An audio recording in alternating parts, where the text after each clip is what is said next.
9 secondes. C'est le temps que je vous accorde pour décider de votre sort.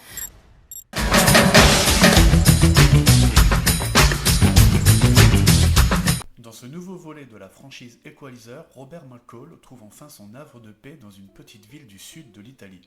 Apprécié par ses habitants, se fondant totalement dans le décor de cette petite bourgade, notre actionneur préféré ne va pas tarder à s'attirer les foudres de la Camorra, la mafia napolitaine.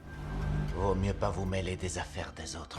Quoi que vous fassiez, vos amis et vous, allez le faire ailleurs. C'est une menace? Un avertissement.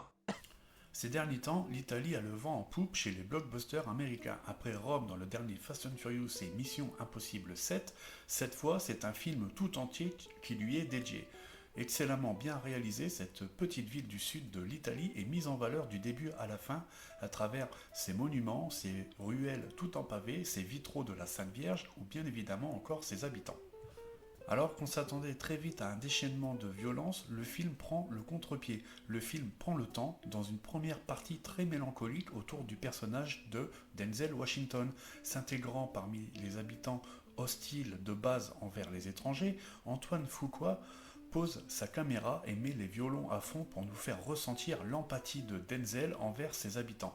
D'ailleurs, il est plutôt appréciable d'entendre parler italien tout au long du film. Ciao Roberto. Roberto, dites-moi, vous faisiez quoi dans votre pays? J'étais fonctionnaire. Je suis à la retraite. La violence arrivera peu à peu dans un dernier tiers un peu vite expédié et un peu mou du genou concernant ces scènes d'action bien que toujours assez graphiques. J'aime cet endroit. Vous ne pouvez pas me le prendre. En plus, on se retrouve avec l'archétype du personnage anticipant les moindres mouvements de tout le monde, de la police jusqu'aux antagonistes. Un sentiment de surpuissance chez le héros qui casse un peu le suspense. De plus, le film s'enfonce dans un manichéisme pur et dur, où la mafia règne sur la ville et où la police n'existe pas. C'est une Timex. Non, c'est où? Je suis en train de comprimer le nerf médian. Je suis au niveau 3. Je vous déconseille le niveau 4. En parallèle, on nous sert une histoire de terrorisme liée à la mafia, un peu bancale et pas très intéressante. D'ailleurs, le personnage de Dakota Fanning n'est pas très utile au film et pas très crédible en agent de terrain.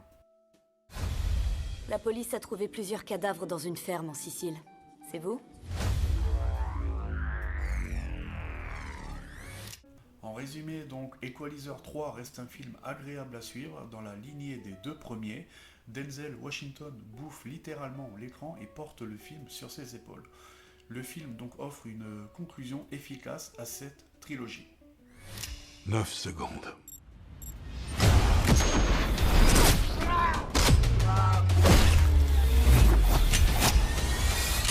J'ai la tête d'un tueur.